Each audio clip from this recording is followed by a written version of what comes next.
Deməli, dərsimiz Monqol yürüşlərinə qarşı mübarizədir. Artıq yeni bir dövr, yeni bir mərhələ başlayır Azərbaycan tarixində.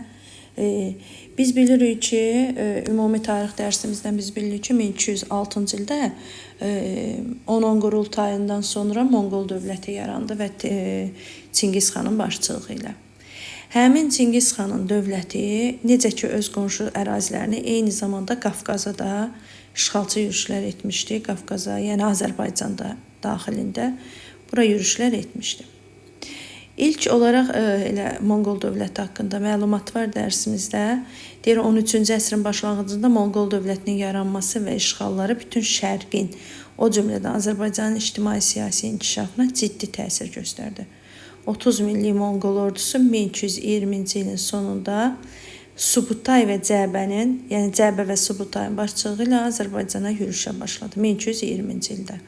Siyasi cəhətdən qeyri-sabit vəziyyətdə olan Azərbaycanı ağır sınaqlar gözləyirdi. Yəni həmin dövrdə Azərbaycan qeyri-sabit vəziyyətdə idi. Yəni Azərbaycanda dövlət var idi, Atabəylər, Şirvanşahlar dövlətləri var idi. Lakin dağınıqlıq dövrü keçirdirdilər. Yəni dövlətlərimiz onsuz da zəif idi. Biraz da Monqolların gəlişi bizim Azərbaycan dövlətlərini həqiqətən çox zəiflədir. Baxın, deməli, ilk yürüş kəşfiyyat xarakterli yürüş idi.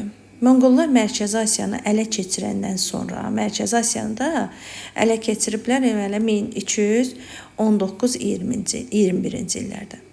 Yəni Xarəzm şahları. Həmin yerləri ələ keçirəndən sonra Azərbaycanın üzərinə yürüş etdilər.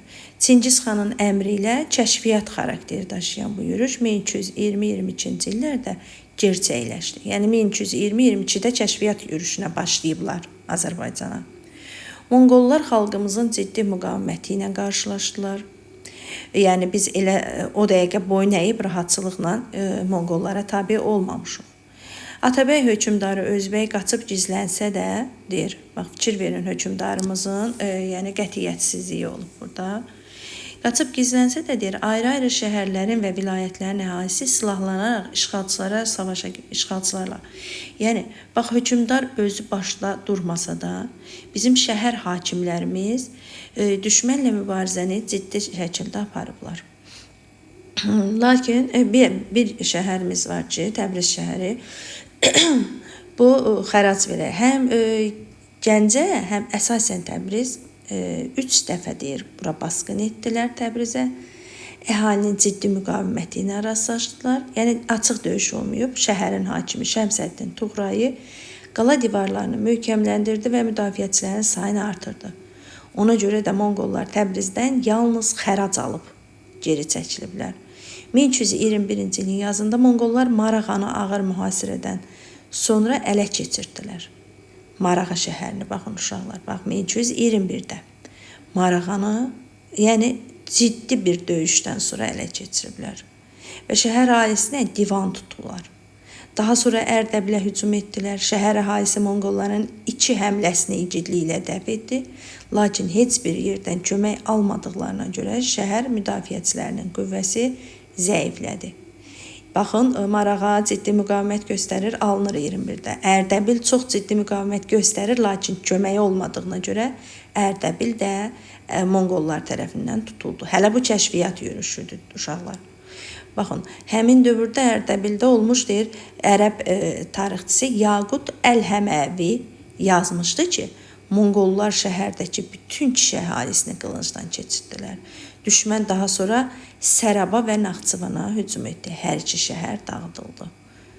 Gördünüz, Səraba, Naxçıvana. Yəni, baxın, bax, ardıcıllıq belə olub ki, Təbriz xərac verib, sonra gəlirlər, deməli, Marağaya ciddi şəkildə döyüşlərdən sonra Marağanı alırlar, sonra yenə ciddi döyüşdən sonra Ərdəbili alırlar. Daha sonra keçirlər Sərab və Naxçıvanı ələ keçirirlər. Yenə dediyim kimi, bu hələ kəşfiyyat yürüşüdür, xalqımıza böyük ziyan dəyir, divan tutulur və artıq kitabdakı cümlədən biz uşaqlar belə başa düşürük ki, həmin dövrdəki dövlətimiz, hökmdarımız qətiyyətsizlik göstərib, ciddi müqavimət göstərmir, düşmənlə mübarizə apara bilmir. Deməli 21-ci il Naxçıvan və Sarabın tutulmasından sonra 21-ci ilin 1221-ci ilin payızında Beyləqan şəhəri mühasirəyə alındı. Monqollar şəhəri çətinliklə, yenə də döyüşlə ələ keçirdilər. Bütün əhalini, o cümlədən qadın və uşaqları məhv etdilər. Monqollar oradan Gəncəyə hücum etdilər.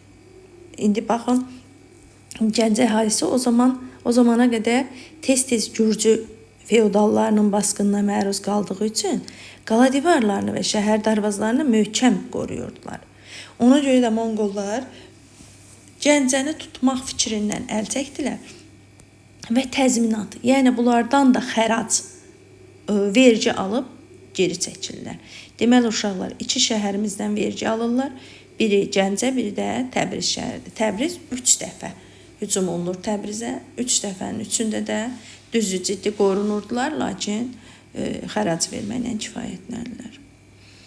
Sonra Monqollar növbəti hədəfləri Şirvana, Şamaxıya olur. Şamaxıda da yenə Beyləqanda olduğu kimi, Ərdəbildə olduğu kimi ciddi bir döyüşlər gedir. Şamaxıda deyir, əhali hamılıqla doğma şəhərinin müdafiəsinə qalxdı. Qaynaqlara görə Şamaxı əhalisi demişdi, qılınca sarılmaq lazımdır. Bizə qılıncdan başqa qurtuluş yoxdur. Səbr etmək və şərəflə ölmək hər şeydən yaxşıdır. Baxın, bunu Şamaxı əhalisi Monqolların birinci yürüşündə deyib. Şamaxılılar düşmənə ciddi müqavimət göstərsələr də, Monqolların üstün qüvvələri, yəni Şamaxılıların bu gücünə daha üstün olur və Monqollar buranı alırlar. Monqollar Dərbəndə yaxınlaşdıqda qalanın çox möhkəm olduğunu görüb Dərbəndin hakimi ilə danışırlar və Dərbənd hakimi Monqol sərkərdələrinin hüzuruna elçilər göndərir. Lakin Monqol sərkərdəsi danışıqlarını davam etdirmədi. Elçiləri məcbur etdi ki, dağ cığırları ilə şimala keçsinlər. Yəni elçilərə bir növ elə bilin ki, uşaqlar Dərbəndi almağa gedirlər, görürlər Dərbənd çox güclü qorunur. Bunlar da Dərbəndin hakimi ilə danışırlar. Hakim bura elçilər göndərir Monqol düşərgəsinə və həmin elçilər də toxunulmazdı. Və Monqollar buna heç məhəl qoymurlar. Elçilərlə danışıqları uzatmırlar. Sadəcə elçiləri girov tuturlar, əsir götürürlər. Onlara məcbur edirlər ki, onlara gizli yolla Dərbənddən keçirdib aparsınlar şimala. Yəni şimal bildiyimiz indiki Rusiya ərazisinə, Dağıstan ərazisinə. Yəni həqiqətən də bu belə olur. Dərbənddən əsir götürdükləri elçilərlə bir yerdə keçib şimala gedirlər. Yəni bu da Monqolların nə qədər vəhşi bir xalq olduğunu, yəni işğalçı olduğunu göstəricisidir. Baxın uşaqlar, burada sual var, daha doğrusu tapşırıq kimi bir mövzu sonluğu verilib. Deyir, Monqolların birinci yürüşünün nəticələrini təhlil et. Biz artıq bu danışdığımız yerdən bilirik ki, Monqolların birinci yürüşünün nəticəsi belə olur ki, Azərbaycan iqtisadiyyatına böyük ziyan dəyir. Azərbaycanın bütün şəhərləri dağıdılır, yandırılır, qarət edilir, əhali qılıncdan keçirilir.